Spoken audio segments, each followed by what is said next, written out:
দেখো আজকে আমি খিচুড়ি রান্না করছি। তার জন্য মুগের ডালটাকে আমি আগে একটু ভেজে নিচ্ছি চটপট করে।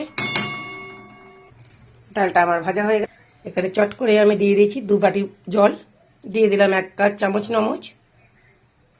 নুনটা দেওয়ার পরে একটু জলটা গরম হোক। ঝট করে জলটা গরম হয়ে গেল, এই ফট করে ডালটা ধুয়ে দিয়ে দিলাম। ডালটা আমার আধা সেদ্ধ হয়ে গেছে, দিয়ে দিচ্ছি চালটা। এদিকে ডাল আর চাল সেদ্ধ হতে হতে আমি এদিকে আলুর দম করব। তার জন্য কড়াইতে তেল দিয়ে দিলাম।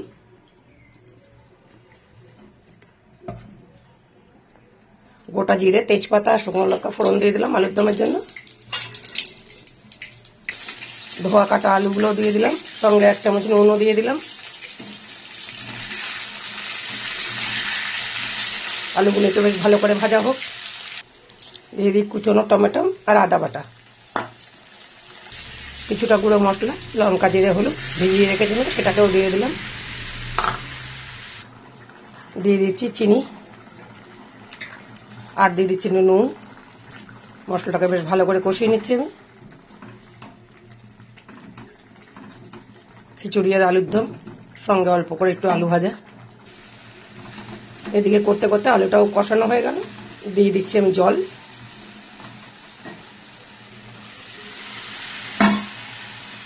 ওদিকে আলুর দমে আলুটা সেদ্ধ হতে হতে আমি এদিকে খিচুড়িটা করে নিচ্ছি, মানে ফোড়ন দিয়ে দেবো।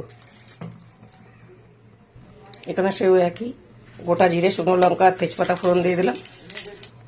কাঁচা লঙ্কা, টমেটো, মাছ, আদা বাটা, সঙ্গে কিছু গুঁড়ো মশলা, লঙ্কা, জিরে, হলুদ। চাল ডাল তো সেদ্ধ করাই আছে, ফোড়নটাই শুধু দেওয়া বাকি আছে, নুন আর মিষ্টি। এবার দিয়ে দেবো ডাল চাল সেদ্ধটা। দিয়ে দিলাম ডালে আর চালে সেদ্ধটা। এবার শুধু ভালো করে ফুটুক। ফোড়ন তো দেওয়াই হয়ে গেছে। আকাশের যা অবস্থা, বৃষ্টি তো সারা রাত্রির হয়েছে, এখনো টিপ টিপ করে পড়ছে। খিচুড়িটা তো হয়ে গেছে। দিয়ে দেবো একটুখানি ঘি নামানোর আগে।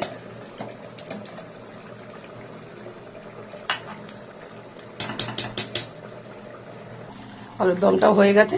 ওপর থেকে নামানোর আগে একটুখানি ভাজা মশলা দিয়ে দিচ্ছি। এই হচ্ছে আমার আজকের রান্না, খিচুড়ি, আলুর দম আর এই আলু ভাজা।